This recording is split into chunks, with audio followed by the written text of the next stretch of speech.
Your goal in Endeavor Deep Sea is to explore the oceans, from the teeming shallows to the unfathomable depths. Unfathomable depths. The follow-up to Endeavor Age of Sail leaves the past behind, plunging into discovery and wonder. The signature gameplay system remains intact. You know, it's not much of a story here, but designers Carl DeVisser and Jarrett Gray have created a truly wonderful new game space for you to pilot that system to places you never imagined. Today on the board, boys. Endeavor Deep Sea. Now, before we get started, let's just see if there's a better blurb on the rule book. Because that was just more like what's up with the game. Cam, the whole time you were talking about Endeavor Deep Sea, all I had in my head was the Mario underwater theme music. From the original? Yeah. I'm more of a dire docks guy when we're talking about deep water. You guys know what I'm talking about from Mario 64? Do do do do do do do do do do do do. I'm out. I don't know. No Mario 64. I mean, I played Mario 64, but it's not as iconic as the original NES music. Certainly. That's certainly true. Hey, everybody. Welcome to another episode of the Board Boys Podcast, Season 17, Episode 3. Tonight on the docket, Endeavor Deep Sea by Grand Gamers Guild and Burnt Island Games. This is your board boy. We all live in a yellow submarine, Rob. It's pretty good. It's your boy, Deep Diving TK. And Bryce Bickham. You can give yourself a crazy name if you want, Bryce. I'll just go Bob and Bickham. Bob and Hey, Bickham. there we go. All right. And this is your board boy, Cousteau Cam, Old Jock, a.k.a. Boinker McDoinker, a.k.a. Seagate. Seagate. Can I say that? Am I allowed to say that? Yeah, it's fine. You know the craziest Like the submarine hard thing? drive? Wasn't No. Seagate the submarine that exploded? Wasn't that the company where they were trying to go down to the Titanic and the submarine imploded? Oh, maybe. Crazy. Is it anything like Stargate? Because I really like Stargate. Well, did any of the ships implode in Stargate? Ocean Gate. Ocean Gate. Yeah. Boy, Seagate is like a... hard drives. Yeah, hard drives. That's what I Hey, thought. you know the craziest thing that happened in a submarine, though? Like the craziest submarine story from the last few years is crazier to me than the Titanic one. Because, like, I think everybody knew that was going to be really dangerous, right? But there was this guy who was building a submarine or something like that. He was like, yeah, I'm innovating submarine travel, or I'm building like this tiny submarine. And he convinced this reporter to go on a trip in the submarine with him, and he murdered her. And then he tried to like just say that the submarine blew up, and so that he wouldn't get caught for murder. But it was super suspicious. You guys have you guys heard this story? It is a crazy crime. It's really sad. I'm not like making light of the situation, but it was just the wildest story because this guy built a submarine, I think just so he could murder a reporter. And I don't think he had this lady in mind either. I think he just was like, hey, I'm going to just build a murder submarine. Is that kind of like H.H. Holmes, who just wanted to build a murder hotel? Yeah, but you can use that more than once. So it makes more sense, right? Man, this podcast got dark. My apologies. I didn't really think about it, but now I kind of want to talk about submarine movies. Do you like submarine movies, Cam? Well, I remember you think seeing like 10 to 15 minutes of The Hunt for Red October when I was a kid. I think I'd probably like it now, right? It's pretty good. Yeah, poor Sean Connery. Well, don't spoil it. I just mean in general. Still pretty new. When I remember I loved Sean Connery as an actor, but I was too young to like really appreciate him fully because like the last movie he did, I think, was Indiana Jones and the Last Crusade or something. He has not done a movie in forever. Yeah. He I think he's still alive though. I don't know. Sean Connery? No, he died like 5 years ago. Did he die? Bryce, okay. Let's just say if we think he's alive or dead. No, I think he's dead. I think he died in 2022. The real problem is I am kind of almost too young for Sean Connery. Sean Connery died years. in 2020. Well, I said 5 years ago. Almost 5 years. Yeah. Yeah. All right. How about this? Can we introduce Bryce? We should introduce Bryce. It's probably a good idea. That's Bryce is true. definitely the youngest guy in the podcast today. How old are you, Bryce? I'm 29.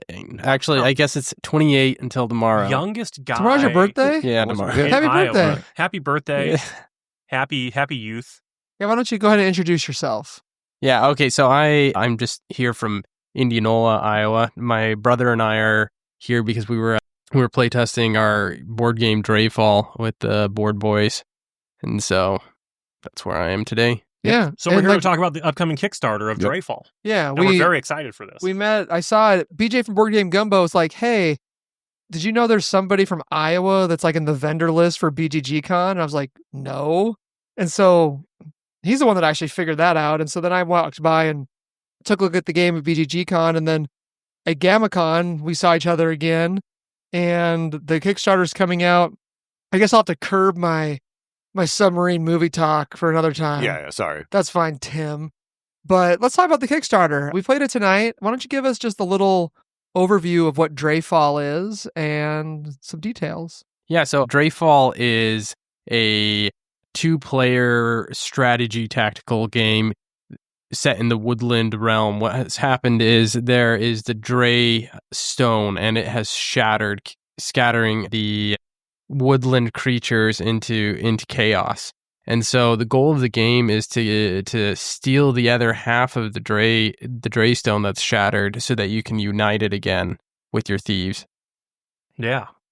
It was Okay. very cool. So we got a chance to play it tonight. Yeah, it's a 1 versus 1, or it's a 2-player.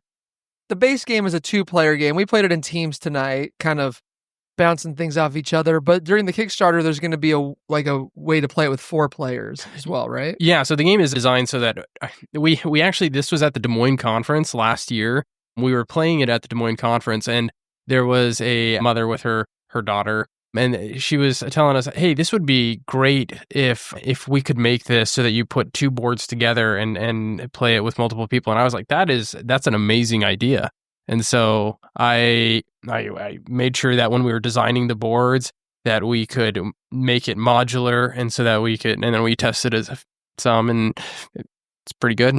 Cool. Yeah, I have a game I'm talking about in a little bit that has a similar idea to that, and I'm run something by you to see what you think. But the thing I felt about Dreyfall was it was neat how really all the rules were kind of on the board. Like I enjoyed that. I like in a game where I can teach a game because I don't even have to get into the rule book. I can just look at the board and find the iconography to kind of explain what's going on. And the iconography was very good about what everyone can do, everyone can move, because it's like a tactical back and forth game. I mean, similar, I shouldn't say abstract because there's a theme on this, but it's like it's kind of like a chess type game, right? Where every piece can move somewhat differently depending on how far they can move. But the coolest part is every piece can only take certain other pieces, which mind melded me a little bit. Well, that's kind of the chess part. It worked my brain. Instead of the pieces moving differently, they attack differently, kind of, because they all basically move 2 spaces except for the one, right? That's true. But yeah, it was really neat. That was super entertaining, like trying to figure out how to like not get your guys attacked by the ones that could attack them, but like capture sort of the other ones without getting smoked. And we found very quickly, and maybe this is how you can enlighten us if it's not normally like this. A lot of times when you're taking a piece, you're like for sure giving up a piece kind of too, because you're setting up a way that your opponents can chip your defenses away by shifting stuff. So the game is about, I think, trying to figure out how to make like more like painful trades to the opponent than you're trading. Yeah, it's definitely about your sacrifices and then like the tactical advantage that you get with it, because any kind of inconvenience that you can make on your opponent's side, you get the advantage too.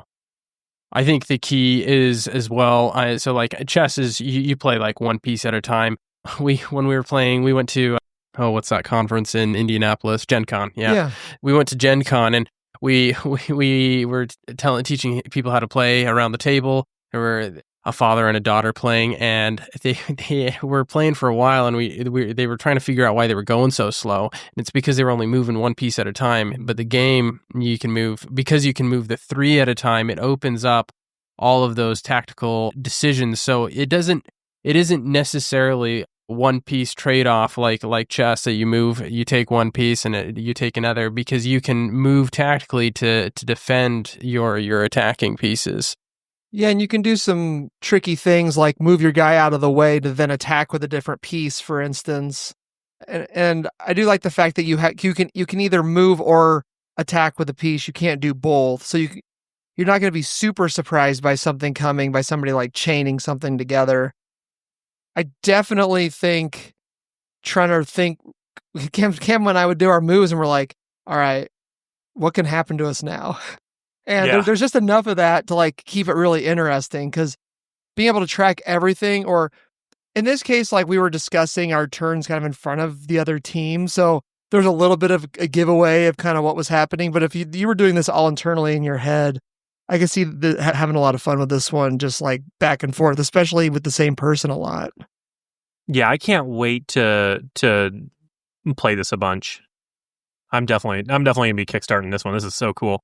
So I guess tell us a little bit about, I think what was the process? What was the idea behind the game, and what made you guys give it this kind of woodland critter theme? Yeah, so actually, okay, so the story of the game, when I started it, I was actually on a religious mission, and this was over 10 years ago that I made the game. And I was actually, the goal was to try and we were teaching a family, trying to help them, and they had a young daughter that I was trying to be able to connect with. And so I started making this board game. And it ultimately became this Dreyfall. At the time, we had designed it with little knights and pieces like that. And as we played it over the last few years, we decided that what we really want to do is broaden the audience for it, because we wanted it to be more family friendly. We want Bickham Games to be a family business, that this is all about making games for families, right? And so we decided that this Dreyfall woodland creatures would make it more just family friendly. I guess it doesn't seem quite as violent when it's chipmunks, squirrels, hedgehogs, and more playful. Yeah, exactly. I mean, all the miniatures are super cute. Just curious, what's kind of your background in games? I mean, this game's been in development for 10-ish years, kind of, it sounds like, but as a gamer yourself, I guess, how'd you get started, or what kind of games were you into? So gaming. So I come into a family. I have 6 brothers and sisters. So there's seven kids, big family, right? And I was the one that my parents always were getting me a board game every time I had birthday or Christmas. That's what I was getting. And so the first games I remember getting was probably Carcassonne was one of those first ones, Kalis and dude, Power Grid. And so you were getting those kind of board games when you were young, because I mean those games are like 15 years old now. So you were like a kid when you were playing those, right? Yeah, I was. That's awesome. Yeah, and we were like 30 when those came out. So I was probably 20 years. I think I was 20 years old when I got Kalis when it first came out in 2005. I was 42, 2005. You're only 15 years older than me, so yeah, it's not so bad. My parents were the same. Well, not my dad. My mom started like when we were really little kids. She would look for like educational games, and it kind of turned into, I don't want to buy my kids, just cheap plastic games where you roll a die and you move 3 spaces and you get to the end, like Candyland, looking for interesting stuff. And like she started going to like school events and things like that and seeing like, Ravensburger. Haba's a big kids and family company now, but back in the day it would have been just basically Ravensburger. And so we got involved in like Euro games before we even really knew what Euro games were, but they were like kids Euro games, right? Was this kind of a similar thing where it was like, hey, this is something, our kids can put our minds into? Like, was it a family driven thing, or was it your interest that you were trying to get, your parents to jive with?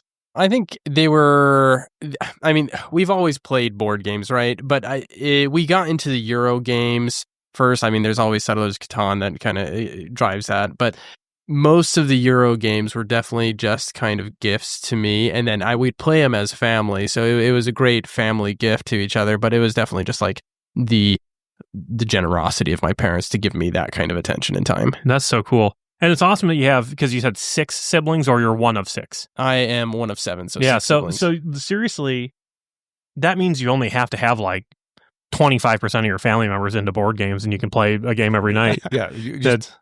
3 is like a really good number. So yeah, it's perfect. Yeah. 100%. All right, can you give us just some final information on the Kickstarter, like when it's coming, what we can expect and all that good stuff? Yeah, so we are doing the Kickstarter on September 23rd. That's our plan for this Kickstarter. We're pretty excited for it. We will have different tiers available for everyone. We're going to have like the base game. We're going to have then the expansions that you can have the modular game system. You get 2 games together and you can play them together.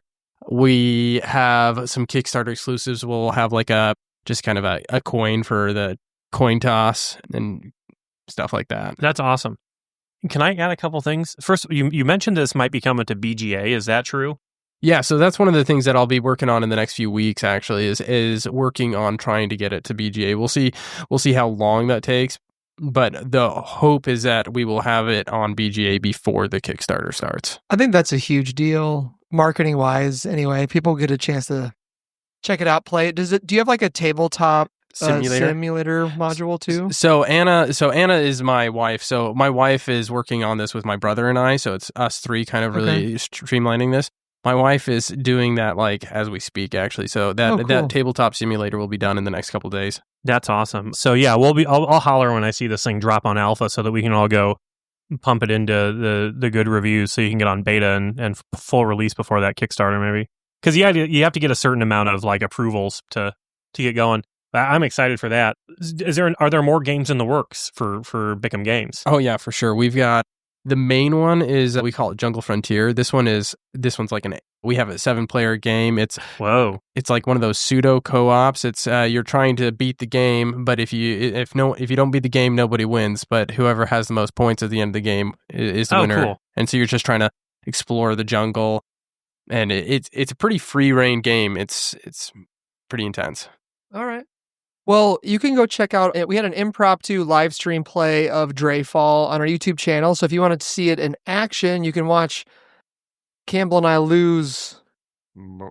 Pretty bad. Yeah, I mean, like it did get pretty sad. It got pretty sad at the end. Like I think we had some really good starting moves, and then I think we just the wheels came off. Yeah, I mean, we got both of your guys as archers like really early, and then it got bad. Got our archers and sacrificed like 5 guys to do it. So so you can check that out, and when the Kickstarter happens, I'm sure we'll pop that out in the Discord and share it out through our social media.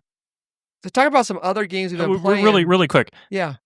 3 Boings. This game's awesome. Go follow the Kickstarter. It's very fun. Yeah, it was really good. I remember seeing it, and it was like you had it like on the wooden like hex board or whatever, and it had like Roman soldiers on it or something. And I was like, oh, it's just like a war. I really like what you did with the animals on it. Like, it definitely achieves that goal of it's going to draw people's attention because people love anthropomorphic animals, and like for families, it's great. Tangentially, the game that I've been playing the most is called Battle of Hoth, and it is also a 2-player 1v1 game, and it is currently my son's favorite game. I've played it a billion times since Gen Con. And so I feel like something like this he would also be excited about because fairly simple rule set and like easy to teach. But Battle of Hoth, it is based on the Command and Color system.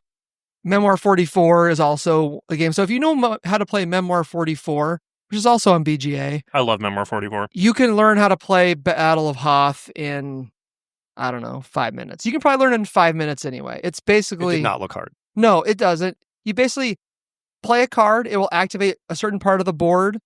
It'll activate certain guys. You can then move with them, and then you can roll some dice and attack.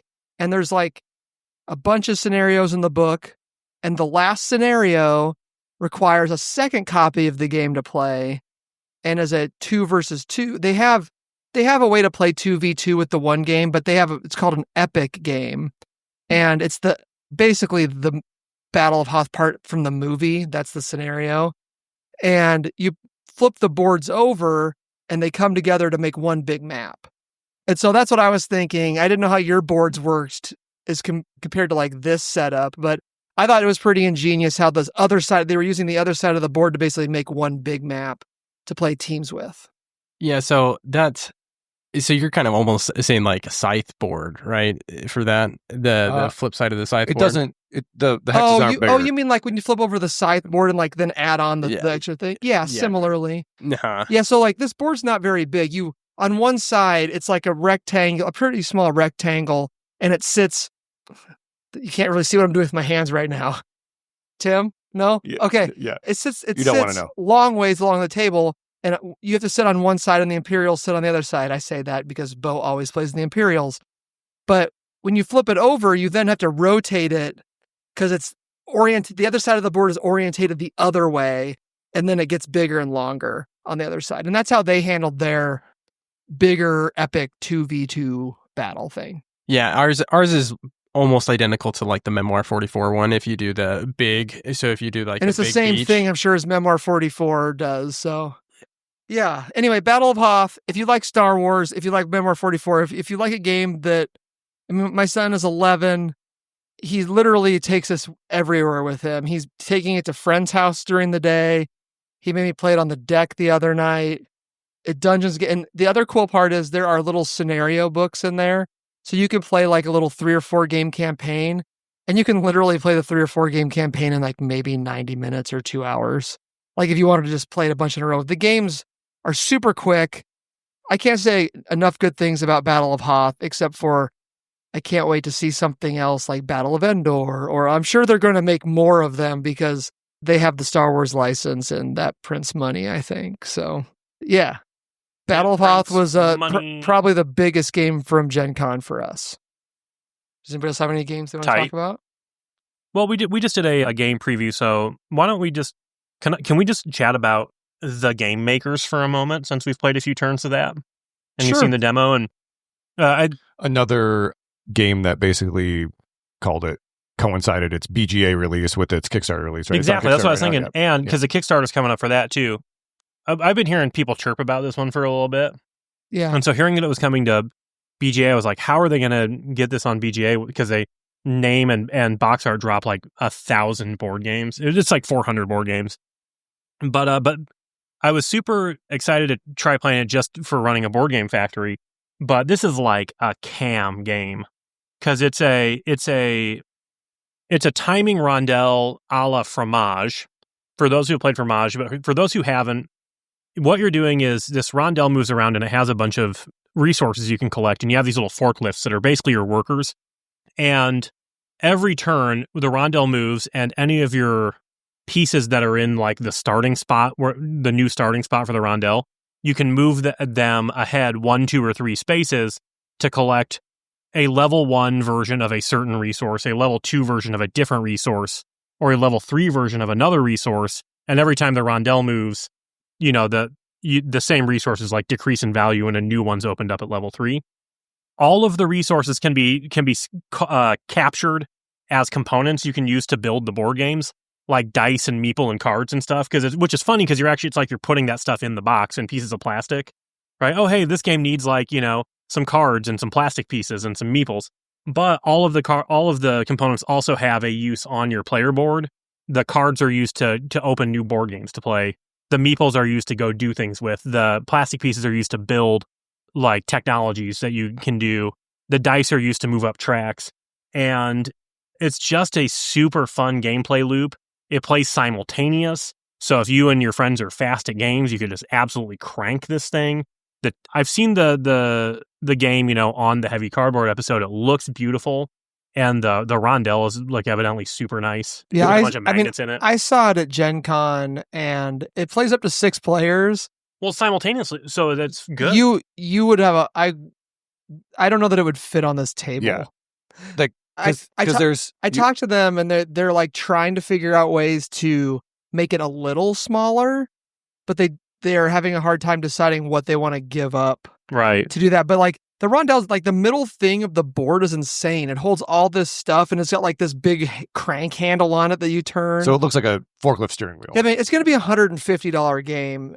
So worth like it. MSRP, like base. Because the rondelle, I mean, like just all your storage is right there too, so you don't have to set the game up. Yeah, it looks like you basically pull it out of the box and just mostly. Play, but like the player boards are really impressive There's 2 too. player boards. They're huge. Yeah, everyone has 2 player boards.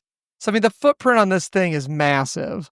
I am not one for games being expensive, but like when they accomplish, such nice like things with what they're doing, like go for it, man. Yeah. Like, but it's like some games like seem arbitrarily pricey, like they just keep cranking it up. But I don't know. Is Dreyfall going to be $150 price? No, we're targeting like $50. Hey, all right. And you're publishing it yourself. Yeah, we are. Okay. Yeah, that's a great price for Kickstarter too. Like, I It'll think be $50 and then another $300 to ship it over here. well, there is that, but we'll just do a group buy. Yeah. Then it'll be You can save some money. $298. Just take us for a ride in your limo when you're done. Yeah. There's the other one I want to talk about. I played with Tim the other night called Logic and Lore. Oh, that one's fun. Yeah. It is by Weird Giraffe Games. It's another Cam game. Yeah, Cam will die for this Oh, game. no. Logic and Lore, I better look it up.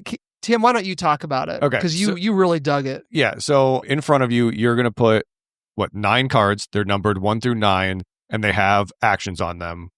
Actions is probably a weird word, but they have questions on them. Okay. Yeah. And then you're going to place your cards, and your opponent's going to place their cards face down, so you don't know you don't know what they are. They also have numbers 1 through 9. You're going to mix them up and put them down. And the goal of the game is to get your face down cards in 1 through 9 order, and then you can either you flip them up a little bit, but you're basically going to say, okay, I'm ready to go, and I'm going to flip all my cards up, and if I'm in 1 through 9, I win, and if I'm not, I lose.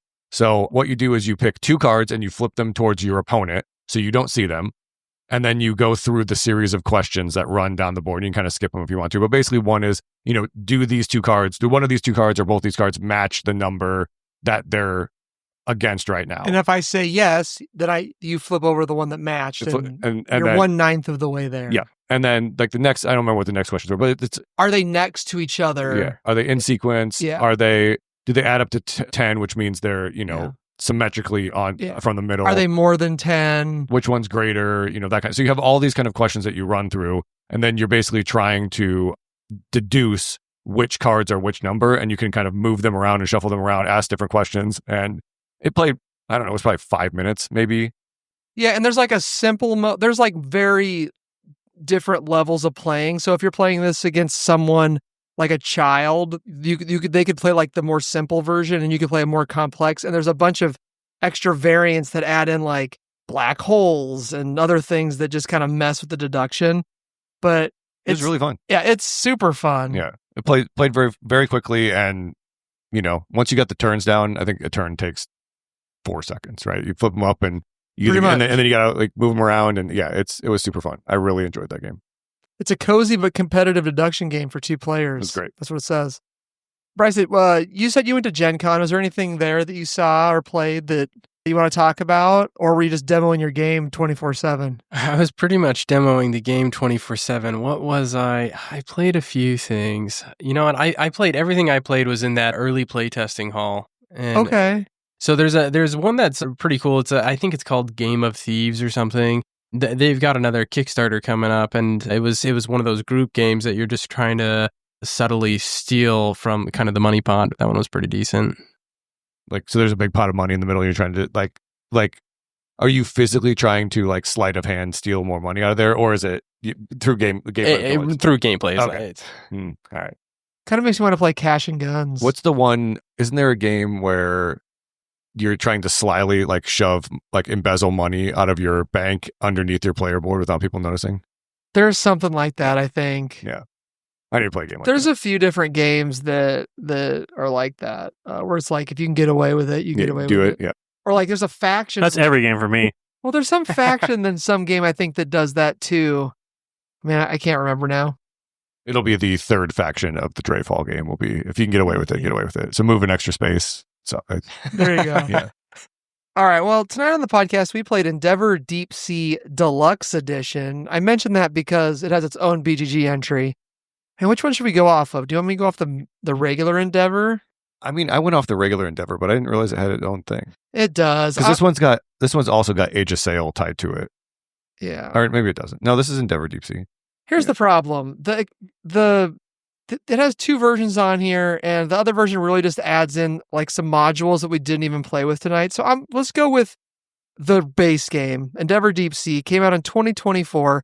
It was 8.2 on Board Game Geek. That's good for 159th overall currently. It's 1 to 4 players, best at 3, 60 to 120 minutes playtime, ages 10 plus. Weight is 2.9 out of 5. This re-implemented Endeavor Age of Sail, which I never played. Anybody ever play that one? No. I've heard that this one is just a lot more streamlined than that clunker. The designer is Carl DeVisser and Jarrett Gray. The artist is Fahed Alraji and the Marasa Gorjup. The publisher is Burnt Island Games and Grand Gamers Guild. Tim, why don't you tell us what we do in Endeavor Deep Sea? So Endeavor Deep Sea, you are moving your submarines around to kind of perform different things in different little areas. So you have, depending on what the mission is, there's I think 8 missions in the box. It gives you a little setup, and that tells you how wide your sea can be and how deep your sea can be. So usually it's probably like a 5x5 grid, and you're going to start with a couple level 1s and maybe a level 2. So you move your submarines around, and then you can perform a bunch of different actions. And how you perform actions is you will have a character. You start the game with a leader that can do all 5 actions, and then you draft a character at the beginning of the round as part of your income. So the first round, you're going to have 2 characters, and then from there, you'll get 1 every round for your 6-round game. The actions are, you can move your boat. So when you move your boat, you're going to get, every time you do anything in this game, you're going to get a little bonus. So move your boat. When you move it into a space, you're going to get the bonus in the space. The second thing you can do is you can sonar, which is basically scan for more tiles. So depending on where you're at the sonar, you put another disc on the board, and then you flip over or grab 2 tiles from the stack that you want to use. So, 1, 2, 3, 4, 5 is how deep you can go. And you pick one of those. When you play it down, you get the bonus in the left corner. Another thing you can do is you can dive for tokens, which is basically how mostly you get one of the resources in the game, which is DNA. In a certain zone, there's these little tokens that when you dive for them, you kind of flip them up and you get a little bonus. The fourth action you can do is you can, I think it's like, I don't know, conserve or something like that. Conservation, where there's these little turtle symbols in the turtles. Some of the zones that cost DNA. You put a disc on there, and then you get a bonus from that. Then the last one you do is kind of write a journal. So I think you kind of describe what you saw. You pay DNA, you get a card, and those again have bonuses. Lots of the bonuses are track bumps. There's a bunch of tracks, which is, we'll probably explain that a little bit more in depth as we start talking about the review. Lots of track bumps. You can get, there's another board that has rewards, which are basically these little stars that you can kind of put a token on. They either give you a reward, score you points at the end of the game, or maybe do both. And then you play that for 6 rounds. There's kind of some end game scoring, which is how far you get up your tracks. Every mission has its own end game scoring. So there's usually 3 things it's not really what you're trying to, I don't know, get the most of. So there's usually 3, call it goals, that you're trying to get to. You'll evaluate those, you evaluate your cards, and whoever has the most points at the end wins. There's also a co-op and a solo mode, and I think those are both basically the same, where you're trying to accomplish goals through the game as a group. And then if you do accomplish goals, you win or something like that. So yeah, I think you're going for like a high score too. Okay. Do like to beat some points. All right, well, let's get to the table and come back with our thoughts on Endeavor Deep Sea. Nice.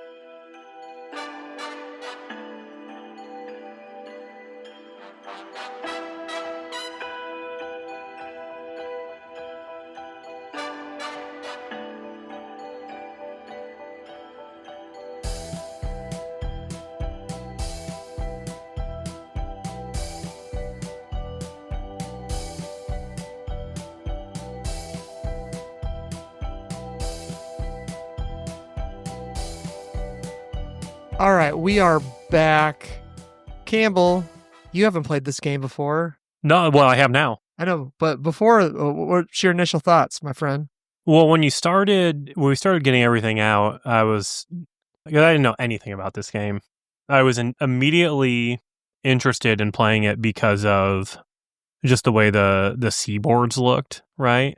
They just look really nice, and I could sort of already imagine kind of how things were going to be.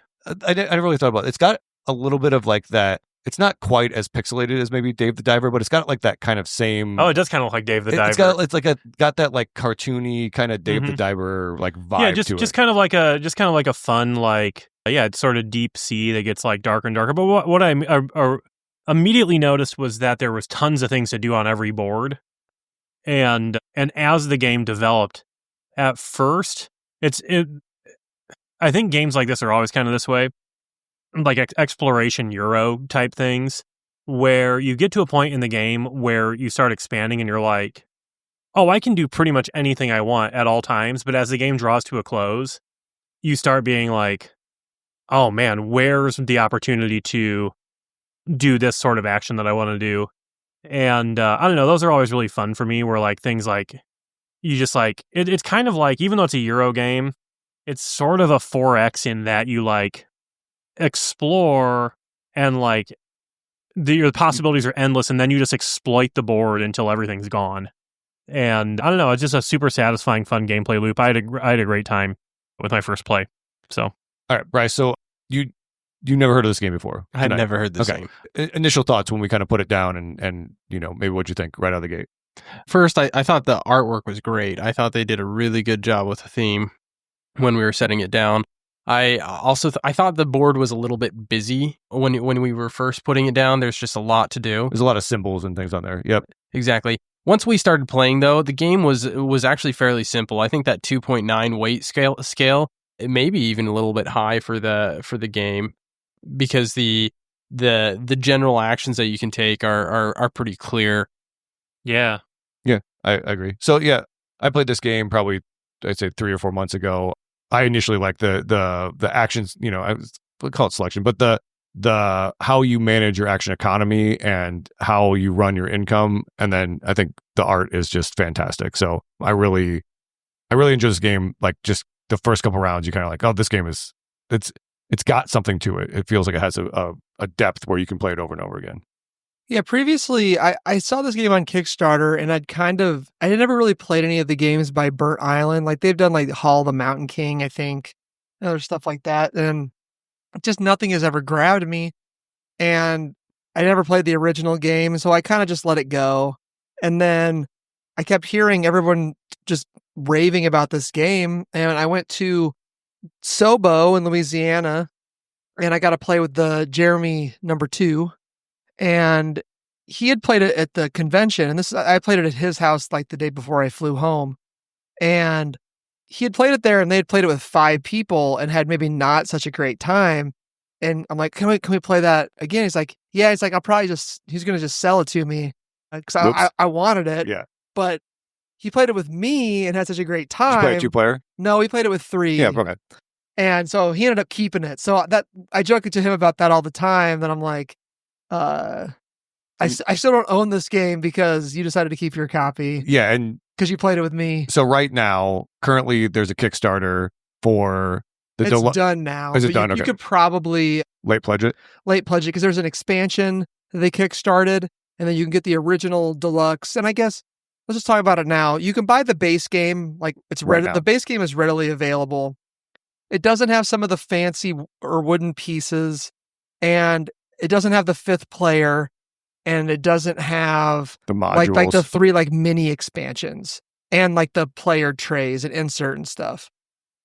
And for me, most of that I didn't really care about, but I do more stuff, which like the rules don't really change. It's just like more tiles and cards. The tiles have special rules on them. And yeah, like I just want all that stuff. So I guess the Grand Gamers Guild, who is distributing it in the United States, said that there is deluxe copies on its way in the next probably 1 to 2 months. So I did back the expansion, but then instead of waiting a year for that, I should have the base game or the deluxe game sooner than that. And I backed both the deluxe and the expansion, and I am really hoping that it shows up before yours.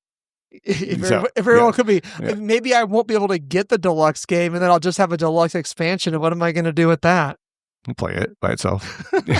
You have Bo draw the other tiles for you. Yeah, off of pictures. We'll just make it up. Yeah. So for Bryce, I mean, you listen to maybe 1 or 2 episodes or whatever, but we then kind of hop into some pros. Like, do you have any pros on that you really liked about this game?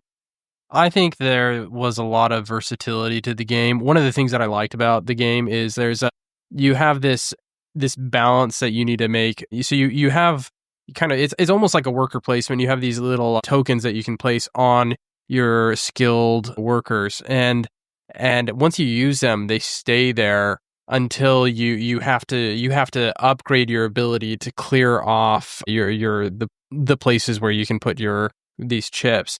And so what I like is that you can increase how many chips you've got, or you can just optimize how many chips are on there, or you can upgrade the places that you've got. And I like the engine building versatility of the game. Yeah, and kind of to piggyback on that. So the action economy of the game with these little discs. So you place one on the worker, and then you take the action that you're going to do on there. And then sometimes that action means you have to place another chip on the board. So you kind of could spend twice as many of these, tokens as you maybe would have workers. And then on top of that, you have the green and the yellow track, which are, you get more discs and you have to take them off. So the action economy of how you spend your discs, I think, is really, really, really good in this game. And it really, you can get yourself into some holes, but I think it makes it much more intricate and I don't know, at least it will bring me back more and more than if it was just you just put a disc on your guy and you play your action every time. I think that would be not nearly as fun. Yeah, I mean, my pro's along the same lines. It has the main meat of this game are the 4 tracks, and I love tracks. And these tracks are super important, and they all have their own usefulness. One lets you get bigger and better crew members. One of them gives you more discs to do more stuff, and one of them clears off your crew member so you can do it again. And you imagine this game only clearing one crew member every turn? Yeah. Well, that's the thing. One of my things is always lagging behind when I play it, and it tends to always be the crew member thing, because I'm I want discs, and I want to be able to take them off. And then early in the game, I've got so many discs. But every time I play this game, even if I've got it cleared out, by the end of the game, I'm I need more discs. Yeah. And you never have enough of the stuff you need when you want it. And it's just painful enough to be really fun. And then the last track is all about how deep and how far your subs can move and how many subs you have, which just gives you different options. And it just feels really good to flip over the guy and then you can reuse him again. I always feel that's the crew members in Arnak, where you tap them. I was going to mention it reminded me of Arnak. Yeah, you flip them to the good side and get to use them again. So, I mean, because Arnak's a card engine buildy kind of thing, and this also has some engine building to it. So, yeah, it gives me it's just that same thing as Arnak, I think, as far as you're trying to do as much stuff as you can before you have to pass kind of thing. I think everything about this game was fun. Every type of goal to complete feels good. So the gameplay loop was just always a blast. It was also just fun to figure out how to get the most out of turns. So 2 things that I love in board games, we're talking about the pillars of cam gaming here, are things we've affectionately titled Combo Wombo and Wobble. And this game has a crazy amount of both of those. And at Combo Wombo being you're I do this, so that lets me do that. So I can do this, so that lets me do that. Just a chain reaction. I set off an extremely, exquisitely massive chain reaction on the 5th turn of this game, where probably they gave me 60% of my points of the entire game. And that felt awesome. So that's something you can do in this game, and setting up turns to pull off one of those is really, really cool. The other thing that's really fun, again, the wobble factor. To me, wobble in a game is when I have a goal I want to accomplish, but doing it in the way that's stated in the game is either cost prohibitive, difficult to do, or not within your reach. So you figure out how to take a back door into the action you're trying to do by doing a different action. Combo Wombo and Wobble tend to work pretty well together, where it's oh, hey, I just comboed into being able to do this thing. And along the way, I actually picked up some more stuff because of it. So those two aspects of this game were really, really cool. I haven't played a ton of games recently that do those things as well as this one does. And that's not to say that those things make a game good, but I do think they make a game fun.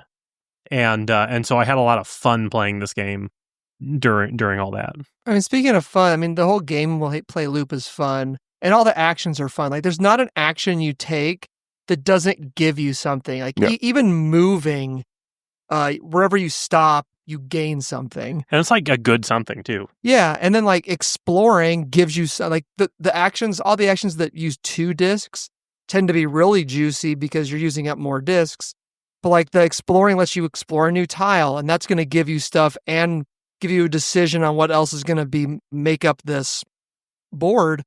And then thematically, when you were talking about the actions earlier, the sea turtle one where you're saving stuff and doing all that, it made me think of I want to say Peacock, the NBC president from Seinfeld that ends up going to Greenpeace. Oh yeah. And he's out on the boat. Yes. So I imagine that's what's going on when you're doing that action. Yeah, I just think of Arc Nova trying to just cross my score trackers. There you go. Yeah. So you're out there doing conservation things, and then you're getting stuff from that too. And like I'm a certified scuba diver, so I love the scuba diving action. You're like flipping that over. Scuba Rob. Yeah, there needs to be more scuba. Yeah, kind of like Scuba Steve. Yeah. I like the variety in the tiles. So like there's 5 depths, and as you get deeper, they get cooler and cooler and cooler, and they have like special actions on, like not the actions, but like special bonuses or something when you place a tile or a disc and you buy a journal from there. Now you can then, one of them was place 2 conservation discs at the same time, right? Or some of them have where if you took we had a level 5 tile where if you took a dive token off of that, then you can move your boat. Yeah, a lot of tiles have their own flair. Yeah. And there's a nice little 1-sheet handout that it will explain it if you don't know it. There's a tile that you don't even move into where you explore it from other tiles, which is fun. There's like little caves that you have to come at it from other sides. Yeah, I think the variety is really good. Yeah, and speaking of variety, the game is scenario based, and there's 8 missions in the base game, I think. Well, there's like double that in the. I think there's like 15 or 16 in the deluxe one. Okay, cool. Maybe it's 8 double-sided. Probably. Yeah. Okay.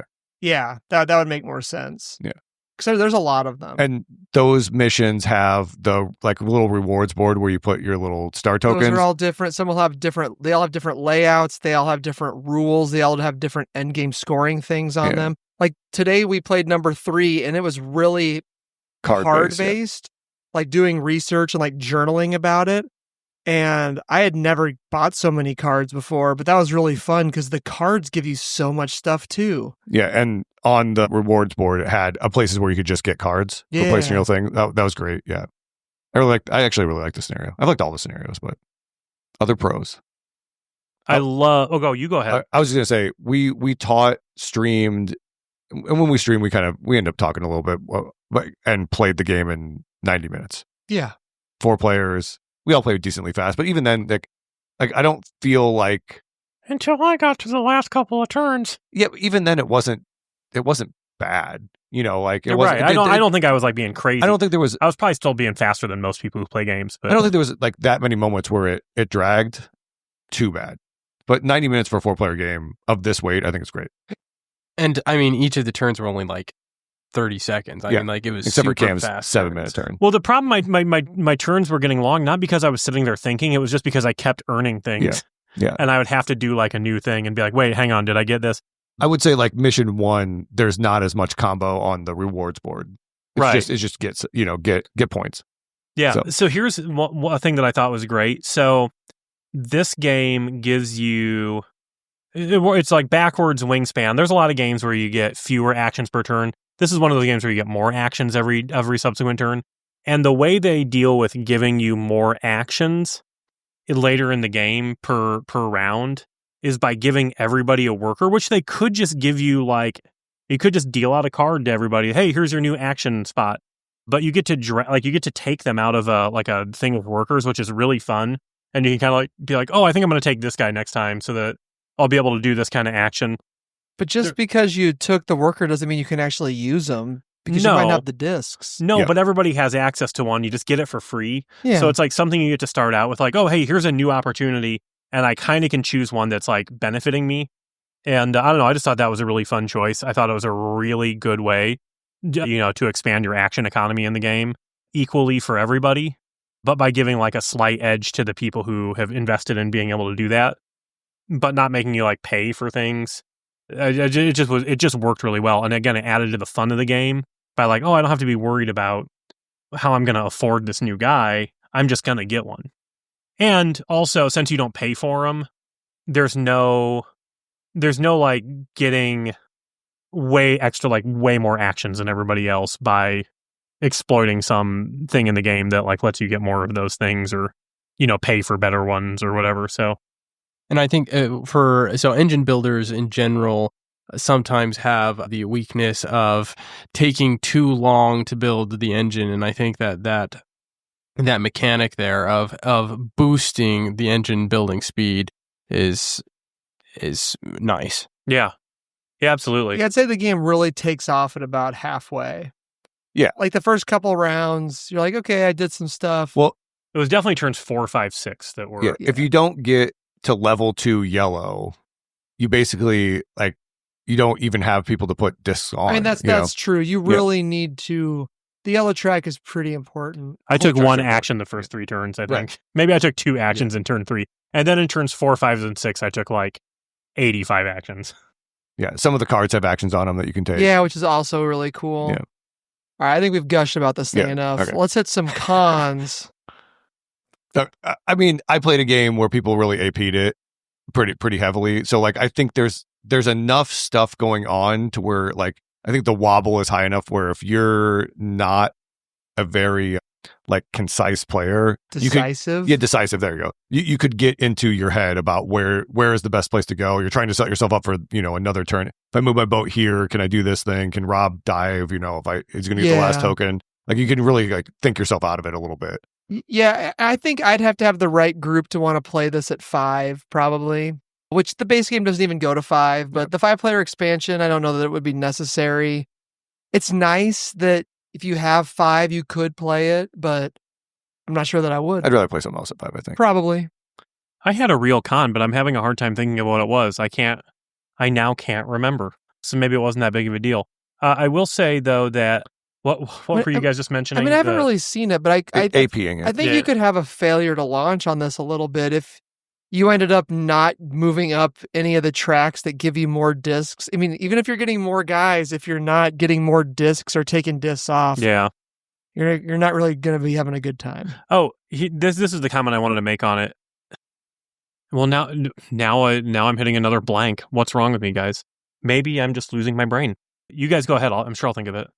I think my biggest con with it is the player-to-player interaction. Most of the game was kind of you're playing your own track. They did get over that in a couple of ways. You have a shared like a card row that you can purchase from, and then also people are giving each other bonuses.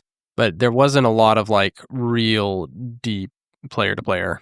Yeah, I think it's mostly in the.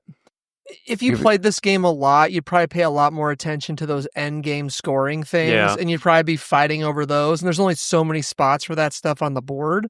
That, and I really do like the, I go to this space, you go to that space, and we get a bonus together kind of thing. All those deals. That's true. And that's with all the cards too, which is cool. But no, I mean, I would say it's not multiplayer solitaire, but it's not super. It's not mean either. No, I mean.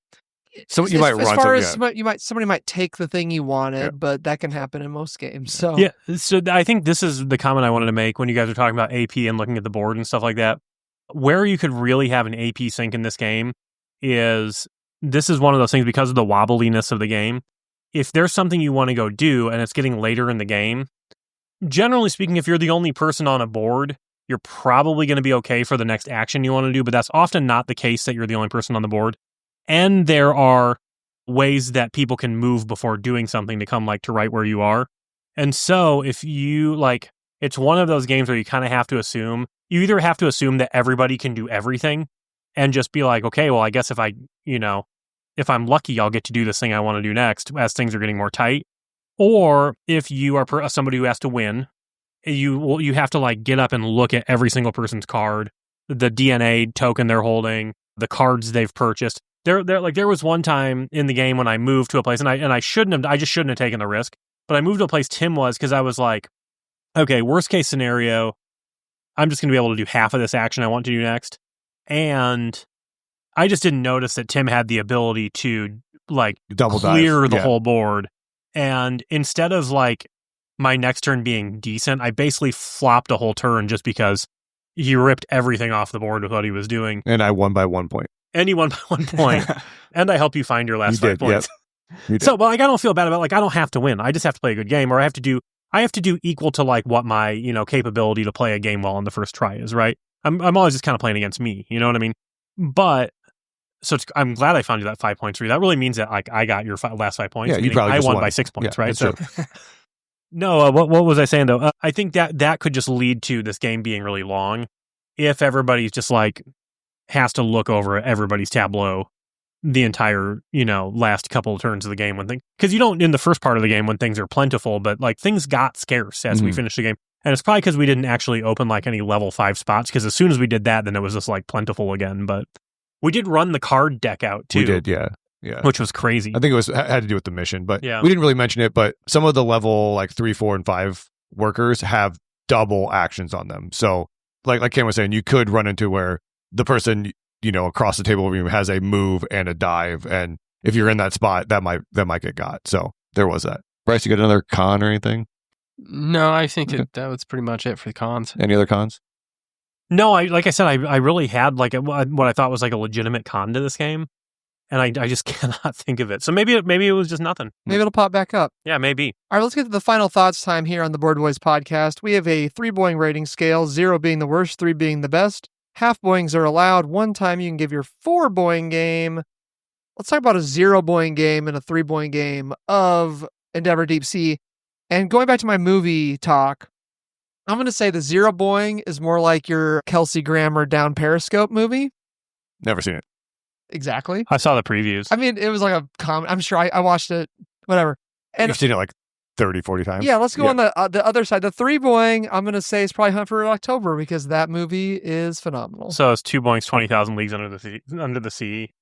No, it's that one with Bill Murray. The Life Aquatic? Yeah, Steve Zissou. Yeah, that one. It's very good too. Are they in a submarine on that one? Yes. Yeah. I thought they're on like a boat, like a research vessel. Yeah, I'm pretty sure they dropped the submarine. It's a submersible. Okay. Yeah. Off the Yeah. boat. It counts, Campbell. All right. Yeah. Well, Campbell, why don't you hit us up first? Okay. I really thought this was fun. I've been giving games a very high score this last couple seasons, and I'm tempted to do it with this one. Something's holding me back from giving it a 3, though. I'm trying to put my finger on it, but I really had a good time. Is it because you lost by 1 point? No. If anything, like we've talked, I think this was just on the last episode, right, Bryce? You have I think a pretty good memory, and you just listened to the episode. I think I talked about how I like being like kind of like disgruntled at a game. Like if I crush a game and like beat everybody the first time I play it, that's like very less likely that I'll be like, this is awesome, I would say this game we did crush it out we all pretty hard. did. And maybe that was my con. Maybe it was just like, I feel like I kind of like there's not really more for me to do in it already, because like we almost explored the whole thing. Yeah. I got all my three of us got all 4 of our tracks to the top for 40 points. The player who didn't got 37 points. And so it's like, okay, well, why don't we just all start with 40 points then? I would tell you that is not normal. Okay. And that probably has everything to do with that we ran out the card deck, in which we Right. all got a lot of A bunch of bumps cards. from. But like, then you could just do that. Everybody could do that every time. I think But I don't think you'd run the card deck out without the reward board that has all the card buy spots on it. Oh, that reward board let you. Okay, because there's Yeah. different reward boards. Yeah. And because there was like 15 of those spots. Right. Yeah. Right. Okay. I mean, that's where the replay. If this game was the same, I guess I can go next. Did No, he didn't Did do you it. boing No, I it? think I want to give it a 2.5. But like thinking about the replayability, maybe I'll come back and give this a 3 one day. If the game was just the one scenario, I could see where it could get maybe old or samey, because it's a lot of the same. I mean, you're going to see most of the same tiles a lot, although you're not going to be the one that gets to choose them every time. Mhm.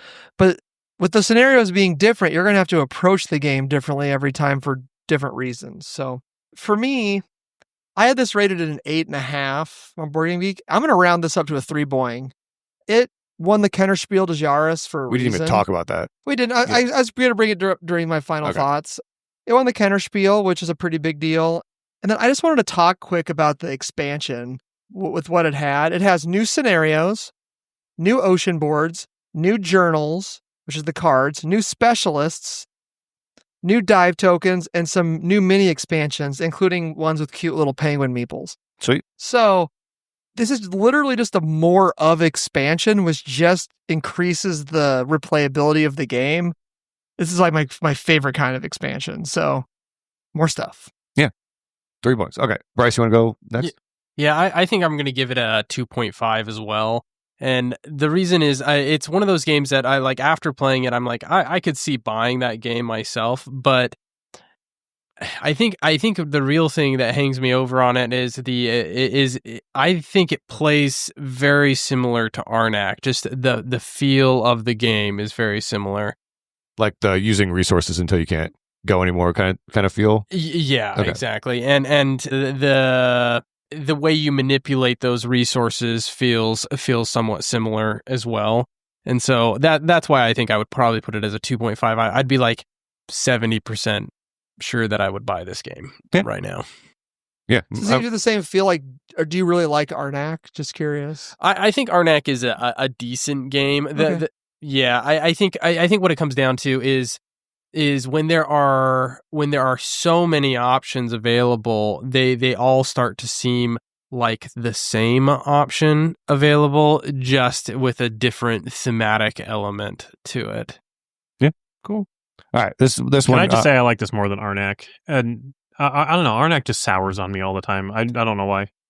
Yeah, I guess with the expansions though, it's more fun. Arnak rips. I go up and down with Arnak, where it like sometimes I have a good time, sometimes I don't. I haven't played it for a little bit, but the big box with the new expansion is about to arrive with some new boards, so it's going to get played a bunch soon.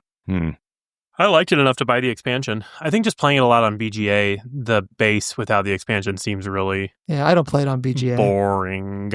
I don't know. Do you think it's gotten boring for you? It's a little bit boring. Yeah, that's what I think too. BGA doesn't have any of the character players, right? No. I don't think so. No. Yeah, it only has the two. hasn't. It has the snake and that's the like the best regular part of the temple. game. Yeah, exactly. Yeah. I've never even played it with any expansion content. Yeah, I know. Someone doesn't bring it to game night. That's the best part. It is the best part. It's much more fun with the expansion content. Yeah, maybe that's Right. why I think it's mediocre. All right. So my final thoughts. I really like this game. I backed it. We kind of talked about that earlier. I think this is, for me, it's 3 boings. Like, the only thing that I would even hesitate, like playing with a bunch of people with AP and having this stretch out a little bit longer, like it could end up dragging. But even then, you're probably still at a 2-hour length of 4 players. Like, I still like I don't know. I really like this game. I like everything about it. I like the art. I like the action selection. Think how It's fast you fantastic. can bang out a 2-player game in this. Yeah, man. Like me and you, Yeah. we got me 10 and Bryce. minutes, Yeah, 10 minutes. me and Cam, At be like 30, 40 minutes. 40 minutes. Yeah. Everybody else 30 minutes.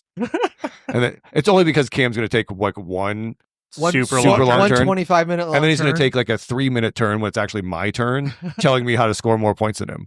That's So, true. Yeah. He was in the cam zone on your turn. On my turn, yeah, he helped me out to win this game. Yeah. So I owe him Zoned my up. life, All right, so that'll do it for Endeavor Deep Sea. So we like to look back 1 year in the past on a game that we reviewed. Call this the segment, the bumper dump. Cam, hit us. Baby, turn around. I wanna see that sexy board game go barn bump. Or dump.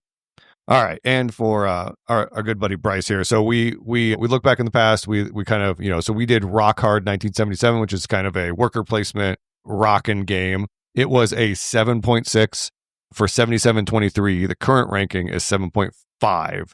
Did it go up in the ranking or down in the ranking? So bump or dump? It's a bump. Up or down? You think it went up? I have no. Did it go closer to number 1 on Board Game Geek? Oh, it or did went it go down. farther away? Sorry, it went down. You went down? Okay. No, it's a bump. It's got to be. I'm Cam? gonna We say did it what so- game?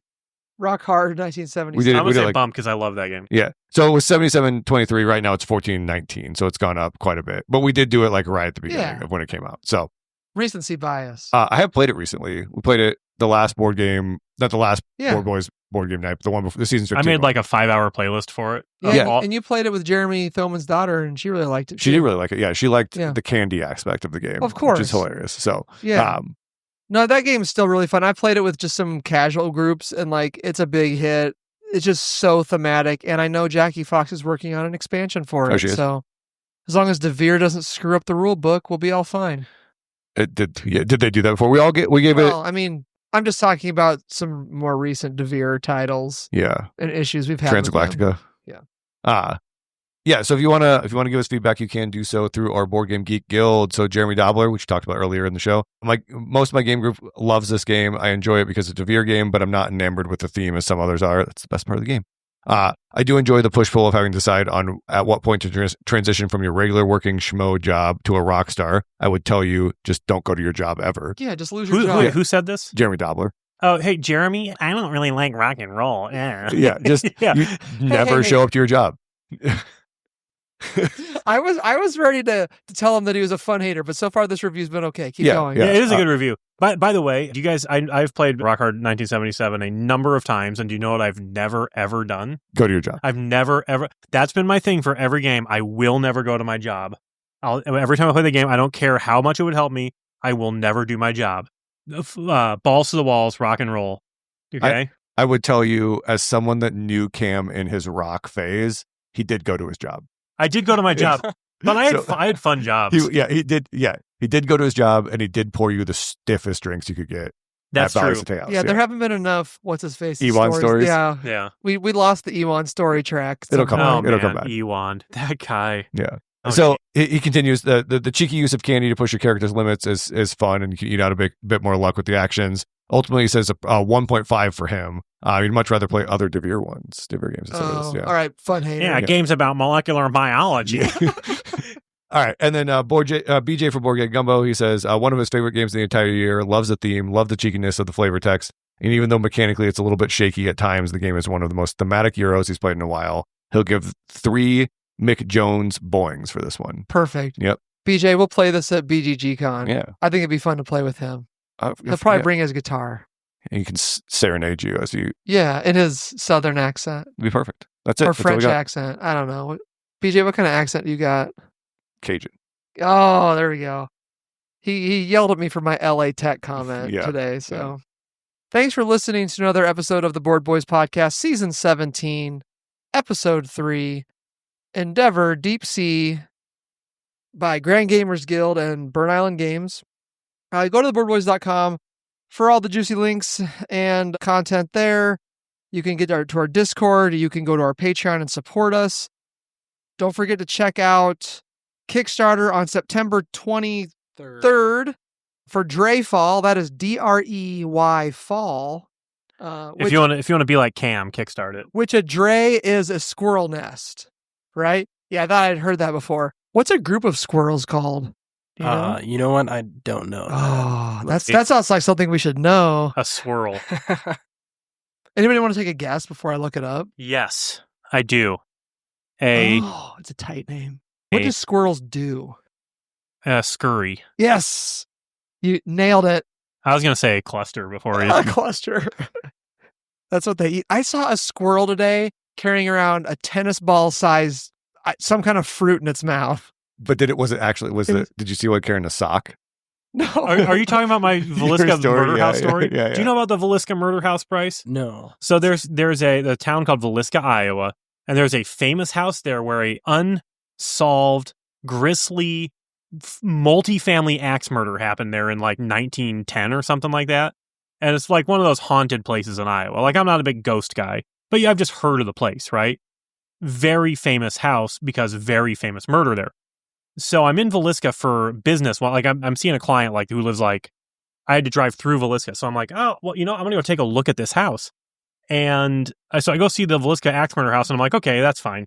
And across the street, there's a squirrel sitting on the curb with a full, like 3/4 length leg sock in his mouth. Was it bloody? No, it's just a sock. It's just a white sock. I was like, whoa. And then on the way back, I saw a blown up car that was like flaming on fire. So both of those things were cooler than the Vilisca murder house. I bet that squirrel was going to use that sock as part of its Drey. Yeah, probably part of the Drey, right? I bet you could keep it like real nice and warm in that thing. Crawl on in, hang out. Yeah. Well, I'd like to thank our patrons now. BJ from Board Game Gumbo, Timothy Crisco, Shifty Teeth, Jordan Smith, Andre Bosch, Braden Dowdy, Rob Cooper, Richard Lane, Matt Kelly, Portland Gamecraft, Terry Ward, Jeremy Thilman. Thanks again for supporting us. You can also support us with 5-star iTunes and Spotify reviews. Until next time, we hope you like board games. Thank you, Bryce. Yeah, boing, boing, thank you very boing. much. Yeah, thank you guys for your time. Dude, it was awesome having you here. Boing, boing, boing.